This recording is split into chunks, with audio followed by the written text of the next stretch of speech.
Is biblical typology the same as prophecy? Imagine trying to piece together a giant puzzle where some pieces are hidden and others are clearly visible. That's what studying Scripture can feel like when you're trying to understand God's plan. Today, we're exploring whether biblical typology is the same as prophecy. Both are ways God reveals His plans, but they do it differently. Biblical typology involves using people, events, or objects from the Old Testament that serve as symbols or patterns. These are called types. They point forward to something greater in the New Testament, especially in the life of Jesus Christ.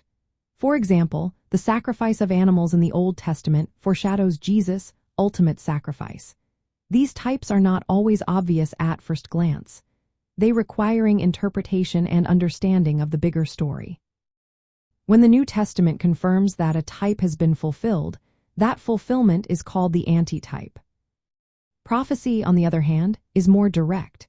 It involves clear words spoken by prophets about future events.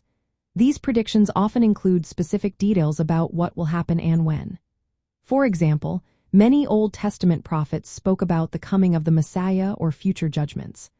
Prophecies are meant to be understood as straightforward predictions or messages from God, often with a sense of immediacy. While both typology and prophecy reveal God's plan, they do so differently. Typology uses symbols and patterns that requiring interpretation. It's more like reading between the lines or seeing the bigger picture. Prophecy is more explicit, with clear words about what will happen. Both methods are part of how Scripture shows God's unfolding plan of redemption. In summary, typology is about symbolic foreshadowing using Old Testament figures and events that point to New Testament realities.